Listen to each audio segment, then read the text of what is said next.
ओम शांती. आज दिनांक 15/3/2021. बाबांचे महावाक्य आहे, गोड मुलांनो, प्रत्येकाचे पाप ओढून घेणारे उत्तम टीप कागद एक शिवबाबा आहेत. त्यांची आठवण करा तर पाप नष्ट होतील. प्रश्न: आत्म्यावर सर्वात तीव्र डाग कोणते आहेत? त्याला नष्ट करण्यासाठी कोणती मेहनत करा? उत्तर: आत्म्यावर देह अभिमानाचे तीव्र डाग पडलेले आहेत. वारंवार कोणत्या तरी देहधारीच्या नावारूपामध्ये फसतात. बाबांची आठवण न करता देहधारीची आठवण करत राहतात. एक दोघांच्या मनाला दुःख देतात. हे डाग नष्ट करण्यासाठी देही अभिमानी बनण्याची मेहनत करा. गीत: मुकडा देखले प्राणी. ओम शांती. गोडगोड सर्व केंद्रातील मुलांनी गीत ऐकले. आता स्वतःला पाहायचे आहे की किती पुण्य आहे, किती पाप नष्ट झाले.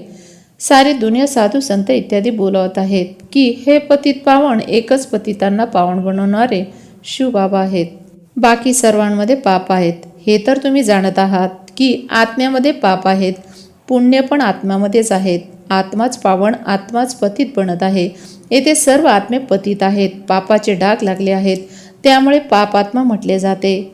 आता पाप निघेल कसे? जेव्हा कोणत्या वस्तूवर शाई किंवा तेल पडते तर टीप कागद लावून त्यावर ठेवतात.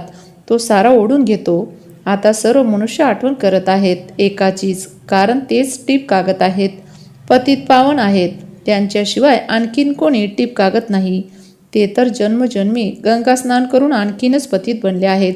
पतितांना पावन करणारा एकच शिवबाबा टीप कागद आहे. ते तर आहेतच. लहान लहानात एक बिंदी सर्वांचे पाप नष्ट करतात. कोणत्या युक्तीने?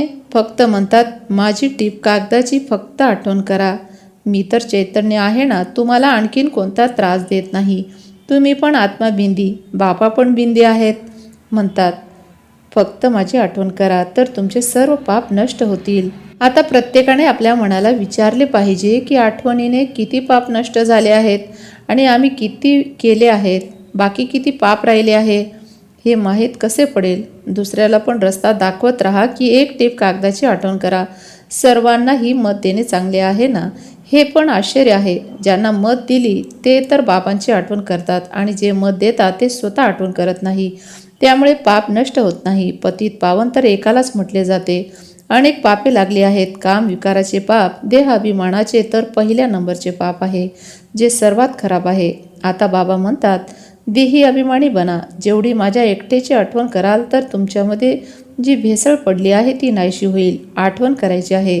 इतरांना पण हा रस्ता दाखवायचा आहे. जेवढे इतरांना समजावून सांगाल तर तुमचे पण भले होईल. या धंद्यामध्ये लागले पाहिजे. इतरांना पण हे सांगायचे आहे की बाबांची आठवण करा तर पुण्यात्मा बनाल. तुमचे काम आहे दुसऱ्यांना पण सांगायचे की पतित पावन एक आहेत. जरी तुम्ही ज्ञान नद्या आहात, परंतु तुम्ही सर्वांना सांगत आहात की एकाची आठवण करा. ते एकच पतित पावन आहेत. त्यांची फार महिमा आहे. ज्ञानाचे सागर पण तेच आहेत. त्या एका पित्याची आठवण करणे, देही अभिमानी होऊन राहणे, ही एकच गोष्ट फार अवघड आहे. बाबा फक्त तुमच्यासाठी सांगत नाही, परंतु बाबाच्या ध्यानामध्ये पण सर्व सेवा केंद्राची मुलं आहेत. बाबा तर सर्व मुलांना पाहत आहेत ना. जिथे चांगली सेवाधारी मुले राहतात, शिवबाबांची बाग आहे ना, जी चांगली बाग असेल त्याचीच बाबा आठवण करतात. सावकार मनुष्याला 4-5 मुले असतील तर त्यामध्ये जो मोठा मुलगा असेल त्याची आठवण करतात.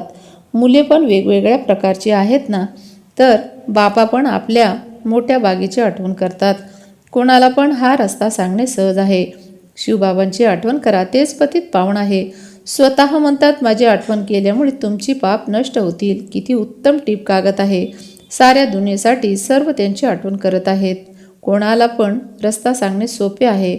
शिवबाबांची आठवण करा. बाबांनी युक्ती सांगितली आहे की माझी आठवण केल्यामुळे तुमच्यावर जे देह अभिमानाचे डाग पडले आहेत ते नाहीसे होतील. देही अभिमानी बनण्यामध्येच मेहनत आहे. बाबाला कोणी खरे सांगत नाही. कोणी चार्ट लिहून पाठवतात, मग थकून जातात. मोठे देही आहे. माया नशा एकदम तोडून टाकते, मग लिहिणे पण सोडून देतात. अर्धा कल्पाचा देह अभिमान आहे, तो सुटत नाही. बाबा म्हणतात, फक्त हाच धंदा करत राहा. बाबांची आठवण करा आणि दुसऱ्यांकडून करून घ्या. बस, सर्वात उंच धंदा हाच आहे. जे स्वतः आठवण करत नाही ते हा धंदा करणारच नाही. बाबांची आठवण हीच योग अग्नी आहे. त्यामुळे पाप नष्ट होतील. त्यामुळे विचारले जाते की कुठपर्यंत पाप नष्ट झाले आहेत. जेवढे बाबांची आठवण कराल तेवढा खुशीचा पारा चढत राहील. प्रत्येकाच्या मनाला ओळखू शकाल. दुसऱ्याला पण त्यांच्या सेवेद्वारे ओळखू शकाल. दुसऱ्यांना रस्ता सांगत आहेत. बाबांची आठवण करा. ते पतित पावन आहेत. इथे तर पतित तमप्रधान दुनिया आहे. सर्व आत्मे शरीर तमप्रधान आहे. आता परत घरी जायचे आहे. तिथे सर्व आत्मे पवित्र राहतात. जेव्हा पवित्र बनतील तेव्हाच घरी जातील. दुसऱ्यांना पण हाच रस्ता दाखविला पाहिजे. बाबा युक्ती तर फार सहज सांगत आहेत. शिवबाबांची आठवण करा. हा टीप कागद ठेवा तर सर्व पाप ओढून घेतले जाईल. तुमचे विकर्म विनाश होतील. मूळ मुख्य गोष्ट आहे पावन बनणे. मनुष्य पतित बनले आहेत तेव्हा तर बोलत आहेत की हे पतित पावन या, येऊन सर्वांना पावन बनून बरोबर घेऊन जावा. असे लिहिलेले पण आहे. सर्व आत्म्यांना पावन बनून घेऊन जातात. मग कोणी पण पतित आत्मा राहत नाही हे पण सांगितले आहे. पहिल्या प्रथम स्वर्गवासीच येतील. बाबा जे औषध देत आहे ते सर्वांसाठी आहे. जो पण भेटेल त्यांना हेच औषध द्यायचे आहे. तुम्ही पित्याजवळ जाऊ इच्छित आहात परंतु आत्मा पतित असल्यामुळे जाऊ शकत नाही. पावन बनाल तर जाऊ शकाल. हे आत्म्यांनो, माझी आठवण करा तर मी घेऊन जाईल. मग तेथून तुम्हाला सुखामध्ये पाठवतो. परत जेव्हा जुनी दुनिया होते तेव्हा तुम्ही दुःख प्राप्त करतात. मी कोणाला दुःख देत नाही. प्रत्येकाने स्वतःला पाहिले पाहिजे की मी आठवण करत आहे. जेवढी आठवण कराल तेवढा खुशीचा पारा चढेल. किती सोपे औषध आहे. दुसरे कोणी साधू संत इत्यादी या औषधाला ओळखत नाही. कुठे पण लिहिलेलं नाही. ही बिलकुल नवीन गोष्ट आहे. पापाचे ओझे काही शरीराला लागलेले नाही. एवढी लहानशी आत्मा बिंदीमध्ये सारी भूमिका भरलेली आहे. आत्मा पतित असेल तर त्याचा शरीरावर पण प्रभाव पडतो. आत्मा पावन बनली तर मग शरीर पण पवित्र मिळते. दुःखी सुखी आत्माच बनत आहे. शरीराला घाव लागला तर आत्म्याला दुःखाची भासना होते. म्हटले पण जाते ही दुःखी आत्मा आहे, ही सुखी आत्मा आहे. एवढी लहानशी आत्मा किती अभिनय करत आहे. आश्चर्य आहे ना. बाबा सुख देणारे आहेत त्यामुळे त्यांची आठवण करतात. दुःख देणारा रावण आहे. सर्वात प्रथम देह अभिमान येतो. आता बाबा समजावत आहे तुम्हाला आत्मा अभिमानी बनायचे आहे. यामध्ये मेहनत आहे. बाबा जाणतात की खऱ्या मनापासून ज्या युक्तीने आठवण केली पाहिजे तसे कोणी मुश्किलच आठवण करतात. इथे राहणारे पण विसरून जातात. जर देही अभिमानी बनाल तर कोणतेही पाप होत नाही. बाबांचा आदेश आहे वाईट ऐकू नका. हे माकडांसाठी म्हणत नाही. हे तर मनुष्यासाठी आहे. मनुष्य माकडासारखे बनले आहेत त्यामुळे माकडाचे चित्र बनवले आहेत. अनेक असे आहेत जे सर्व दिवस परचिंतन करत राहतात त्यामुळे बाबाला समजावून सांगावे लागते. सर्व सेवा केंद्रावर कोणी ना कोणी असे आहेत जे एकमेकाला दुःख देत राहतात.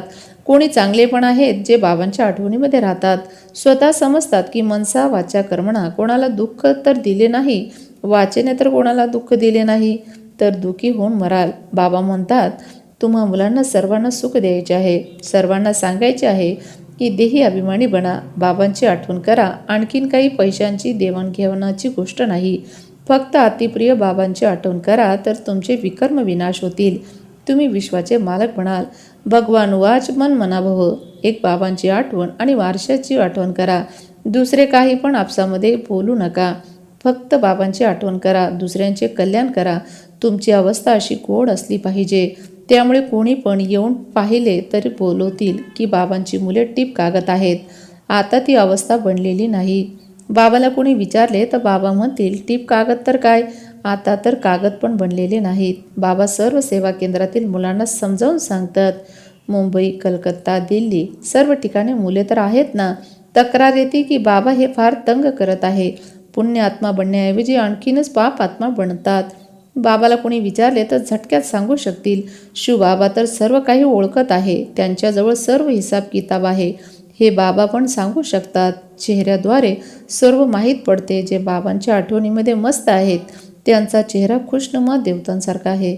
आत्मा खुश असेल तर शरीर पण खुश पाहण्यात येते. शरीराला दुःख झाल्यामुळे आत्म्याला पण दुःखाची भासना होते. एक गोष्ट सर्वांना सांगत राहा की शिवबाबा म्हणतात माझी आठवण करा तर तुमचे पाप विनाश होतील. त्यांनी लिहिलेले आहे कृष्ण भगवान वाच. कृष्णाची तर अनेक जण आठवण करतात परंतु पाप तर नाहीसे होत नाही. आणखीनच पतित बनतात. हे माहीतच नाही की आठवण कोणाची करायची आहे. परमात्म्याचे रूप काय आहे. जरी सर्व व्यापी म्हटले तरी पण जशी आत्मा ताऱ्यासारखी आहे तसे परमात्मा पण ताऱ्यासारखे आहेत. कारण आत्माच परमात्मा आहे असे म्हणतात. तर या हिशोबाने पण बिंदी आहे. छोटीशी प्रवेश करत आहे. सर्व बिंदी म्हणतात, हे मुलांनो, माझी एकट्याची आठवण करा. कर्मेंद्रियांद्वारे बोलत आहेत. कर्मेंद्रियांशिवाय तर आत्मा आवाज करू शकत नाही. तुम्ही म्हणू शकतात, आत्मा आणि परमात्म्याचे रूप तर एकच आहे. परमात्म्याला मोठे लिंग किंवा इतर काही म्हणू शकत नाही. बाबा म्हणतात, मी पण अशी बिंदी आहे, परंतु मी पतित पावन आहे आणि तुम्ही सर्व आत्मे पतित आहात. किती सोपी गोष्ट आहे. आता देही अभिमानी बनून मजपित्याची आठवण करा. इतरांना पण रस्ता सांगा. मी 2च अक्षर सांगत आहे, मन मना भव. मग थोडे विस्ताराने सांगत आहे की या फांद्या आहेत. प्रथम सतोप्रधान सतो रजोतममध्ये येतात.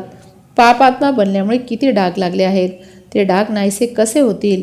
ते समजतात की गंगा स्नान केल्यामुळे पाप नाहीसे होतील, परंतु ते तर शरीराचे स्नान आहे. आत्म्याने बाबांची आठवण केल्यामुळेच पावन बनू शकेल. याला आठवणींची यात्रा म्हटले जाते. किती सोपी गोष्ट आहे, जे दररोज बाबा समजावत राहतात. गीतेमध्ये पण जोर याच गोष्टीवर आहे, मन मना भव. वारसा तर मिळेलच, फक्त माझी आठवण करा तर पाप नाहीसे होतील. बाबा अविनाशी टीप कागद आहेत ना. बाबा म्हणतात, माझी आठवण केल्यामुळे तुम्ही पावन बनाल. मग रावण पतित बनवित आहे. अशा बाबांची आठवण केली पाहिजे ना. असे पण होते की जे आठवण करत नाही, त्यांची काय अवस्था होईल? बाबा समजवतात, मुलांनो, इतर सर्व गोष्टी सोडून द्या. फक्त एक गोष्ट आहे की देही अभिमानी बना. माझी एकट्याची आठवण करा. बस हे तर जाणत आहात. आत्मा एक शरीर सोडून दुसरे घेते. आत्माच दुःख सुख भोगते. कधी पण एक दोघांच्या मनाला दुःख देऊ नका. एक दोघाला सुख द्यायचे आहे. तुमचा धंदाच हा आहे. अनेक असे आहेत जे एक दोघांना दुःख देत राहतात. एक दोघांच्या देहामध्ये फसले आहेत. सारा दिवस एक दोघांची आठवण करत राहतात. माया पण तीव्र आहे. बाबा नाव घेत नाही. त्यामुळे बाबा म्हणतात, मुलांनो, देही अभिमानी बना. ज्ञान तर फार सोपे आहे, आठवणच अवघड आहे. ते शिक्षण पण तरी 15-20 वर्ष शिकतात. किती विषय असतात. हे ज्ञान तर फार सोपे आहे. विश्वनाटकाला ओळखणे एक गोष्ट आहे, मुरली चालवणे मोठी गोष्ट नाही. आठवणच फार अवघड आहे. बाबा म्हणतात, ड्रामा. तरी पण पुरुषार्थ करत राहा. बाबांची आठवण करत राहा, तर योग अग्नीमुळे तुमचे पाप भस्म होतील. चांगली मुले यामध्ये नापास होतात. अच्छा, फार वर्षांनी भेटलेल्या मुलांप्रती मातपिता बापदादांची प्रेमपूर्वक आठवण, सुप्रभात आणि नमस्ते. आम्हा आत्मिक मुलांचा मातपिता बापदादांना यात पूर्ण आठवण, सुप्रभात आणि नमस्ते. धारणेसाठी मुख्य सारांश. पहिली पॉईंट, कधीही कोणाच्या मनाला दुःखी करायचे नाही. सर्वांना सुख द्यायचे आहे. एका बाबांच्या आठवणीमध्ये राहायचे आहे आणि सर्वांना आठवण द्यायची आहे. 2, पापाचे डाग नाहीसे करण्यासाठी देही अभिमानी बनून अविनाशी टीप कागद बाबांची आठवण करायची आहे. अशी गोड अवस्था बनवायची आहे. त्यामुळे सर्वांचे कल्याण होईल. वरदान, आपल्या सहयोगाद्वारे निर्बल आत्म्यांना वारशाचे अधिकारी बनवणारे वरदानी मूर्त भव. आपल्या सहयोगाद्वारे निर्बल आत्म्यांना वारशाचे अधिकारी बनवणारे वरदानी मूर्त भव. आता वरदानी मूर्तद्वारे संकल्प शक्तीची सेवा करून निर्बल आत्म्यांना बाबांजवळ आणा. बहुसंख्य आत्म्यांमध्ये शुभ इच्छा उत्पन्न होत आहे की आध्यात्मिक शक्ती जे काही करू शकते ते दुसरे कोणी करू शकणार नाही. परंतु आध्यात्मिककडे जाण्यासाठी स्वतःला हिंमतहीन समजत आहेत. त्यांना तुमच्या शक्तीचा आधार द्या, तेव्हा बाबांजवळ चालत येतील. आता वरदानी मूर्त बनून तुमच्या सहयोगाद्वारे त्यांना वारशाचे अधिकारी बनवा. बोधवाक्य, आपल्या परिवर्तनाद्वारे संपर्क, बोल आणि संबंधांमध्ये सफलता प्राप्त करणारेच सफलता मूर्त भव.